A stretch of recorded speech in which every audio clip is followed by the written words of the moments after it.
പ്രേക്ഷകർക്കും നമസ്കാരം. ഞാനിപ്പോ നിൽക്കുന്നത് നമ്മുടെ സെക്രട്ടേറിയറ്റിന്റെ മുന്നിലാണ്. ചരിത്ര വിജയം നേടിക്കൊണ്ടാണ് KGF പാർട്ടി വിജയിച്ചിരിക്കുന്നത്. കേരള ഗ്രൂപ്പ് ഫെഡറേഷൻ, അവരുടെ പേര് പോലെ തന്നെ വയലൻസ് വയലൻസ് വയലൻസ്. KGF പാർട്ടിയിലെ മുഖ്യമന്ത്രിയാവാൻ സാധ്യതയില്ല 3 നേതാക്കന്മാരുടെ ഫ്ലെക്സുകളാണ് ഇവിടെ ഉയർന്നിരിക്കുന്നത്. കേരളം ഉറ്റുനോക്കുന്ന ആ മുഖ്യമന്ത്രി ആരാന്ന് അറിയാനായിട്ട് ഇനി ഏതാനും നിമിഷങ്ങൾ മാത്രമേ ഉള്ളൂ. കൂടുതൽ വിശേഷങ്ങൾ അവരോട് നേരിട്ട് ചോദിച്ചു മനസ്സിലാക്കാം.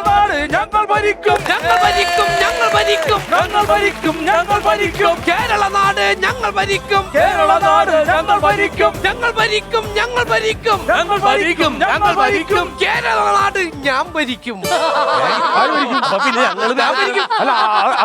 അതിനുള്ള യോഗ്യത എനിക്കാണല്ലോ. എന്ത് യോഗ്യത ഉള്ളത്? ഞാനാണ് മുഖ്യമന്ത്രി ആകാൻ സാധ്യതയുള്ളത്.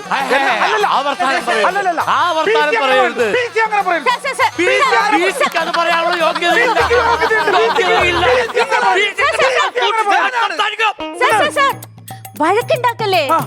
ആദ്യമായി വിജയിച്ച നിങ്ങളുടെ പാർട്ടിക്ക് എന്റെ അഭിനന്ദനങ്ങൾ. ആദ്യമായിട്ടല്ല, ഞങ്ങൾ ഇതിനു മുമ്പും വിജയിച്ചു.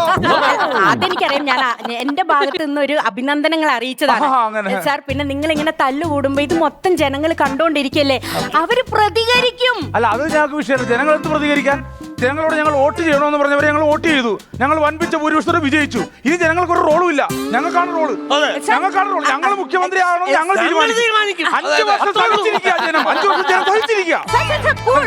അക്വസ്റ്റാർ പാത്തികളും ക്ലാമ്പുകളും, അക്വസ്റ്റാർ റെയിൻ വാട്ടർ പൈപ്സ്, മറ്റെല്ലാം ചുമ്മാ. നിങ്ങൾ 3 പേരിലും ആരായിരിക്കും മുഖ്യമന്ത്രി? അല്ല, ഇപ്പോഴത്തെ ഒരു നിലവാരം വെച്ച് നോക്കുമ്പോ ഞാനായിരിക്കും മുഖ്യമന്ത്രി.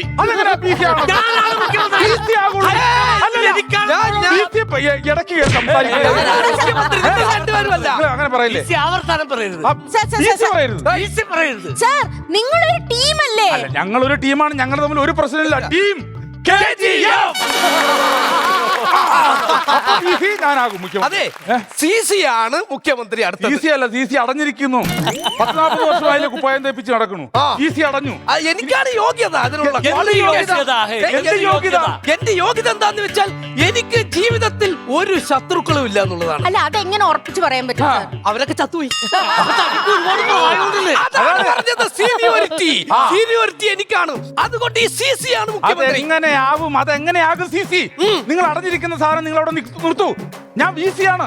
VC ആണ് ഈ പടം നയിച്ചുകൊണ്ട് വന്നത്. 5 വർഷം പടം നയിച്ചിട്ട് 3 തെരഞ്ഞെടുപ്പുകളാണ് ഞാൻ ഇവിടെ നയിച്ചുകൊണ്ട് വന്നത്. മാറി നിന്നാൽ മതി. ഹൈക്കമാൻഡുമായി എനിക്ക് ഇവിടെ മാത്രമല്ല,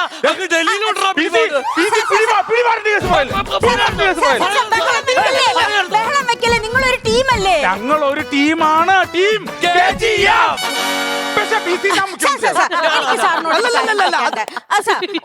ഒരു ചാൻസ്. സാർ ഇടയ്ക്ക് ഒരു പ്രഖ്യാപനം നടത്തിയല്ലോ, തോറ്റു കഴിഞ്ഞാൽ രാഷ്ട്രീയ വനവാസത്തിന് പോകുമെന്ന്. ഇപ്പൊ ജയിച്ചല്ലോ, അപ്പൊ അതിനെ കുറിച്ച് എന്താണ് പറയാനുള്ളത്? അല്ല, തോറ്റു കഴിഞ്ഞാൽ വനവാസത്തിന് പോകുമായിരുന്നു. ഇപ്പൊ ജയിച്ചല്ലോ, അതുകൊണ്ട് ഞങ്ങൾ സുഖവാസത്തിനായിട്ട് പോവുകയാണ്. അതിനുള്ള മത്സരമാണ്.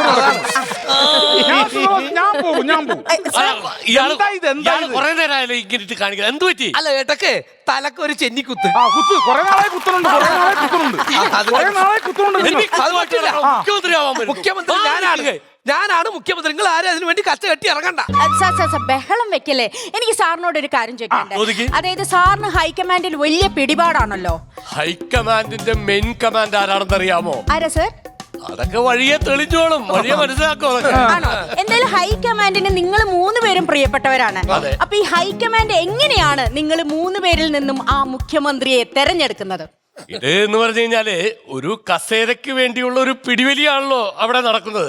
അപ്പൊ ഹൈക്കമാൻഡില് ഇതിനെ എങ്ങനെയാണ് തെരഞ്ഞെടുക്കുന്നത് എന്ന് പറഞ്ഞു കഴിഞ്ഞാൽ അത് ഞങ്ങൾ കാണിച്ചു തരാം. അതെ, അവിടെ നടന്ന സംഭവം എന്നാണ് നിങ്ങൾ കാണിച്ചു തരാം. അതെ, മനസ്സിലായോ? ഇതാണ് ആ കസേര. റെഡി?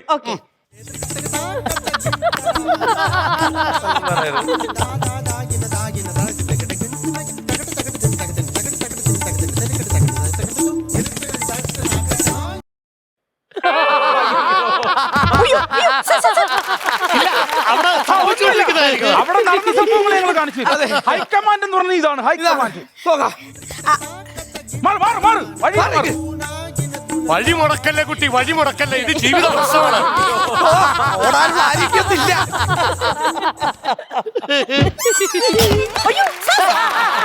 ഇതാണ് സത്യത്തിൽ അവിടെ നടന്നത്. ഈ ഒരു കസേരയ്ക്ക് വേണ്ടി 3 മൂടുണ്ടായിരുന്നു. ഈ 3 മൂടും അവിടെ ഉറക്കാൻ പറ്റിയിട്ടില്ല. അപ്പൊ അവരൊരു തീരുമാനം പറഞ്ഞിട്ടില്ല.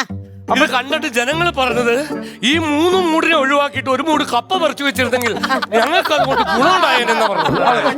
അങ്ങനെ ഈ മൂഡ് ആകെ മൂഡ് ഓഫ് ആണ് ഞങ്ങൾ. ഇതിലൊരു മൂഡ് പറഞ്ഞിട്ടില്ല, ഏത് മൂഡ് ഇരിക്കണമെന്ന് പറഞ്ഞിട്ടില്ല. ഒരു മിനിറ്റ്. ഹലോ, ആ പ്രഖ്യാപിച്ചോ?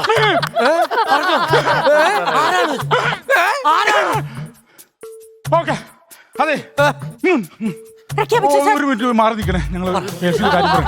അതെ, നമ്മുടെ ഫ്ലെക്സി യുദ്ധം അവസാനിപ്പിക്കാതെ നമ്മൾ ആരാണ് മുഖ്യമന്ത്രി എന്ന് അവർ പറയില്ല. ഹൈക്കമാൻഡ് ഇപ്പൊ വിളിച്ചതേ ഉള്ളൂ. നമ്മൾ ഫ്ലെക്സി യുദ്ധം അവസാനിപ്പിക്കണമെന്നാണ് പറയുന്നത്. പ്രിയമുള്ള എന്നെ സ്നേഹിക്കുന്ന എന്റെ അണികളെ, എനിക്ക് എന്റെ അണികളോട് പറയാനുള്ളത്, ഞാൻ മുഖ്യമന്ത്രി ആകണമെന്ന് നിങ്ങൾ കേരളം മുഴുവൻ വെച്ചിട്ടുള്ള എല്ലാ ഫ്ലെക്സുകളും ദയവ് ചെയ്ത് എല്ലായിടത്തു നിന്നും അത് മാത്രം അവിടെ വെച്ചുകൊണ്ട് ഇവിടെ 2 പേരുടെ ഫ്ലെക്സുകൾ കീറിക്കളയണമെന്ന് എന്താണ് പറഞ്ഞത്? ഉള്ളിലുള്ളത് പുറത്തിയാടിയതാണ്ടാ. അല്ല, അതെ, അത് പറയാലോ. നിങ്ങൾക്ക് പ്രശ്നങ്ങളൊന്നും ഇല്ലല്ലോ. പ്രശ്നങ്ങളുണ്ട്. അത്രേ ഉള്ളൂ. ഞാനാണ് മുഖ്യമന്ത്രി. ബഹളം വെക്കില്ലേ. നിങ്ങളുടെ ജയിച്ച വനിതാ നേതാവ് വരുന്നുണ്ട്, മീനു കൃഷ്ണ മാം. ആണോ? എവിടെ? വരും മാം, വരും മാം. നമസ്കാരം മാം. നമസ്കാരം. നമസ്കാരം. നമസ്കാരം. നമസ്കാരം. നമസ്കാരം. നമസ്കാരം.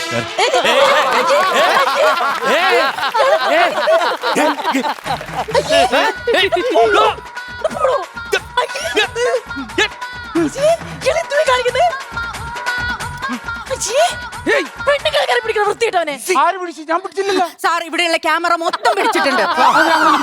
എന്ത് പോക്കത്തിനോട് കാണിച്ചത്? ഞാൻ എന്ത് പോക്കത്തിനെ കാണിച്ചു? പാർട്ടി പറഞ്ഞല്ലേ ഞാൻ ചുറ്റുള്ളൂ. പാർട്ടി എന്ത് പറഞ്ഞാ? പിടിച്ചടക്കണമെന്ന് പറഞ്ഞില്ലായിരുന്നു? അത് സീറ്റാണ്. അത് സീറ്റല്ലേ? അത് നമ്മുടെ സീറ്റാണ്. നമുക്ക് വേണ്ടി ഒരു മണ്ഡലത്തിൽ ജയിച്ചു വന്നൊരു സീറ്റാണത്. പിടിച്ചടക്കണ്ടേ? ഞാനൊരു കാര്യം പറഞ്ഞേക്കാം. നിങ്ങൾ എന്തായാലും 3 പേരും കൂടി മുഖ്യമന്ത്രി സീറ്റിന് വേണ്ടിട്ട് ഇടിപിടിക്കുക ചാകെ എന്താന്ന് വെച്ചാൽ ചെയ്തോ. എനിക്ക് എന്തായാലും ഒരു വനിതാ സീറ്റ് ഉണ്ടെന്ന് എനിക്കറിയാം. അതുകൊണ്ട് ഞാൻ പോവാണ്. വനിതാ മന്ത്രി സ്ഥാനം ഉറപ്പിച്ചിട്ട് പുള്ളി അങ്ങ് പോവുക. മുഖ്യമന്ത്രി സ്ഥാനം ഞങ്ങൾ ഇങ്ങനെ വഴക്കുണ്ടാക്കില്ല. നിങ്ങളൊരു ടീമാണ്. ഞങ്ങളൊരു ടീമാണ്. ടീം സാർ, എനിക്കൊരു കാര്യം ചോദിക്കാനുണ്ട്. അതായത് കാലാവസ്ഥ പ്രവചനം പ്രകാരം ഇനി കേരളം വരൾച്ചയിലേക്ക് പൊക്കോണ്ടിരിക്കുകയാണ്. കേരളത്തിന്റെ ചില ഒറ്റപ്പെട്ട ഇടങ്ങളിൽ മാത്രമാണ് മഴ ലഭിക്കാൻ പോകുന്നത്. സാറിന്റെ പാർട്ടി അതിന് എന്തെങ്കിലും പരിഹാരം കണ്ടെത്താനുള്ള തീരുമാനമുണ്ടോ? പരിഹാരം എന്ന് പറഞ്ഞു കഴിഞ്ഞാൽ അതിനെക്കുറിച്ച് ആദ്യം ഞങ്ങൾ വിശദമായിട്ടൊന്ന് പഠിക്കും. അതിനുശേഷം ഞങ്ങൾ എല്ലാവരും കൂടി ആലോചിച്ച് ചർച്ച ചെയ്യും. അതിനുശേഷം ഞങ്ങൾ ഘടകകക്ഷികളുമായിട്ട് വിശദമായിട്ടൊന്ന് ചർച്ച ചെയ്യും. അതിനുശേഷം ഞങ്ങളുടെ ഒരു പ്രതിനിധിയെ ഇവിടെ നിന്ന് അങ്ങ് ഡൽഹിയിലേക്ക് ഹൈക്കമാൻഡിലേക്ക് വിടും. ഹൈക്കമാൻഡ് എന്തു പറയുന്നു അതിനനുസരിച്ച് ഞങ്ങൾ തീരുമാനമെടുക്കും. ഇപ്പൊ കേരളത്തിലെ ഒറ്റപ്പെട്ട ഇടങ്ങളിൽ മഴ ലഭിക്കുന്നു എന്നല്ലേ പറഞ്ഞത്? അതെ സർ. കേരളത്തിലെ എല്ലാ ഇടങ്ങളും ഒറ്റപ്പെട്ട ഇടങ്ങളായിട്ട് ഞങ്ങൾ പ്രഖ്യാപിക്കും. അപ്പൊ പിന്നെ ഈ പ്രശ്നത്തിന് പരിഹാരമായിരുന്നു. കുറച്ചു നേരം ഞാൻ ഈ കസേരയിൽ നിന്നിരുന്നോട്ടെ. സാർ, വന്നു വന്നു വന്നു മുഖ്യമന്ത്രി വന്നു. പ്രഖ്യാപിച്ചോ? പ്രഖ്യാപിച്ചു. അയ്യോ, മിക്കവാറും ഞാൻ തന്നെ അവസാന. ഇത്തിരി വെള്ളം കിട്ടോ? വെള്ളം ഉണ്ടാവോ? ഒരു മിനിറ്റ്.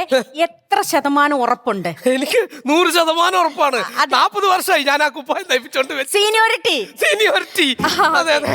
സാറിന് എത്ര ശതമാനം ഉറപ്പുണ്ട്? എനിക്ക് എന്തായാലും എന്റെ ഇത് വെച്ച് നോക്കുമ്പോ ഒരു 100% ഉറപ്പിലാണ് ഞാൻ ഇവിടെ ഇരിക്കുന്നത്. ഞാൻ എഴുന്നേക്കില്ല. സാർ എഴുന്നേക്കിന്റെ സമാധാനമായിട്ട് അവിടെ ഇരുന്നോളൂ. സാറിന് എത്ര ശതമാനം ഉറപ്പുണ്ട്? എനിക്ക് 150% ഉറപ്പുണ്ട്. 150%? ഹൈക്കമാൻഡ് എന്നെ കൈവിടില്ല. ഹൈക്കമാൻഡ് എന്നെ കൈവിടില്ല. ഉറപ്പാണ്? എനിക്ക് 150% ഉറപ്പാണ്. അല്ല സാറ് വെള്ളം കുടിക്കണമെന്ന് പറഞ്ഞു. ഒരു മിനിറ്റ്. എന്റെ പ്രഷറിന്റെ കൂടി പ്രഖ്യാപിച്ചോട്ടെ. എടുത്തു വെക്കാം. സാറാണ് കേരളത്തിന്റെ മുഖ്യമന്ത്രി.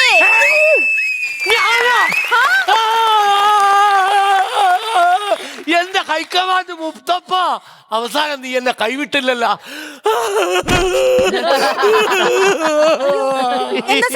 എന്താ സാർ കരയുന്നേ? സന്തോഷം. മേടിച്ചെടുത്തല്ലടാ. ഹൈക്കമാൻഡ് പിടിയണ്ടെന്ന് പറഞ്ഞിട്ട് നീ പിടിച്ചുരുട്ടി വലിച്ചു മണ്ണിൽ ചാരി നിന്നോൻ. പെണ്ണും കൊണ്ട് പോയി. മുഖ്യമന്ത്രിയാന്ന് അറിഞ്ഞിട്ടും സാറിന് എന്താ ഒരു വല്ലായിക? അല്ല, മുഖ്യമന്ത്രിയാണെന്ന് പ്രഖ്യാപിച്ചപ്പോ വലിയൊരു സന്തോഷമൊക്കെ ഉണ്ടായിരുന്നു. പക്ഷേ ഇപ്പൊ ഞാൻ പെട്ടുപോയ എന്ന് എനിക്കൊരു തോന്നല്. അതെന്താ സാർ? പെട്ട് കാരണം ഞാനാണല്ലോ മുഖ്യമന്ത്രി. എന്റെ ഇടവും പോലും നിൽക്കണത് മുമ്പാരാണല്ലോ. കാണിക്ക് BC കാണിക്ക്. ഇത് മാത്രം പോരല്ലോ, ഇനി 6 മാസം കഴിയുമ്പോ വിജയിച്ച് കാണിക്കണമല്ലോ. ഒരു MLA ആയിട്ട് വന്നോല്ലോ നിയമസഭയിലേക്ക്. അത് ഞങ്ങള് തമ്മിൽ ചെറുതായിട്ടൊന്ന് എന്റെ നേരെ ചൊവ്വേ മര്യാദക്ക് ഭരിക്കാൻ ഇവന്മാര് സമ്മതിക്കുമെന്ന് തോന്നണ്ട. എന്താ സാർ? അത് മാത്രമല്ല, പ്രകടന പത്രികയില് എന്തെല്ലാം വാഗ്ദാനങ്ങളാണ് കൊടുത്തേക്കണത്. ഇതൊക്കെ ഞാൻ എന്ന് എപ്പോ എവിടെ നടപ്പാക്കാനാണ് എനിക്കറിഞ്ഞൂടാ. പക്ഷേ എന്തൊക്കെ പറഞ്ഞാലും 5 വർഷം ഞങ്ങള് തികച്ച് ഭരിച്ചിരിക്കും. കാരണം ഞങ്ങളെ ടീം KGF ആണ്. Team KGF. ഇപ്പോഴേ സ്പ്ലിറ്റ്. അടിപൊളിയായി. കോമഡി